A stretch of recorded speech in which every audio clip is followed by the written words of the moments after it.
ରିୟା ଦେଙ୍କ ମାମଲା। ରିୟାଙ୍କ ବିରୋଧରେ ଘରୋଇ ସହାୟିକା କରିଥିବା ମାମଲା। କଟକ ବିଡାନାସୀ ଥାନାକୁ ସ୍ଥାନାନ୍ତର।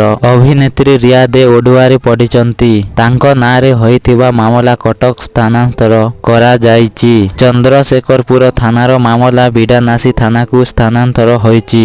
ଘରୋଇ ସହାୟିକାଙ୍କୁ ନିର୍ଯାତନା ଦେବା ଅଭିଯୋଗରେ ଏହି ମାମଲା ହୋଇଥିଲା। ରିୟା ଓ ତାଙ୍କ ସ୍ୱାମୀ ମାନସିକ ଓ ଶାରୀରିକ ନିର୍ଯାତନା ଦେଉଥିବା ଅଭିଯୋଗକୁ ନେଇ ଥାନାର ଦ୍ୱାରସ୍ଥ ହୋଇଥିଲେ ଘରୋଇ ସହାୟିକା।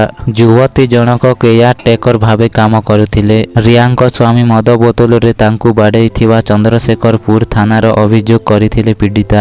ଯୁବତୀ ଜଣକ ରିୟାଙ୍କ ଘରୁ ଖସି ପଳାଇ ଆସି ଥାନାରେ ଅଭିଯୋଗ କରିଥିଲେ। 1.5 ବର୍ଷ ହେବ ଯୁବତୀଙ୍କୁ ମାନସିକ ଓ ଶାରୀରିକ ନିର୍ଯାତନା ଦେଉଥିବା ଅଭିଯୋଗ କରିଛନ୍ତି। ଏପରିକି ଅଭିନେତ୍ରୀ ରିୟା ଯୁବତୀ ଜଣଙ୍କୁ ବାହାର ପଟି ତାଲା ପକାଇ ରଖୁଥିବା ଭଳି ସାଂଘାତିକ ଅଭିଯୋଗ କରିଛନ୍ତି। ଯୁବତୀ ରିୟା ତାଙ୍କୁ 8,000 ଟଙ୍କା ସହ ଭରଣ ପୋଷଣ ଦେବା ପାଇଁ ଚୁକ୍ତି କରିଥିଲେ। ହେଲେ କିଛି ଦିନ ତଳେ ବର୍ଷା ତାଙ୍କ ପୈତୃକ ଘରକୁ ଯିବାକୁ କହିବାରୁ ରିୟା ବାରଣ କରିଥିଲେ। ଏପରିକି ରିୟା ତାଙ୍କୁ ମାଡ଼ ମାରି ଘରେ ବନ୍ଦ କରି ଦେଇଥିଲେ। ରିୟା ତାଙ୍କୁ ଦିନକୁ 20 ଥର ଉଠ୍ ବସ୍ କରାଉଥିଲେ।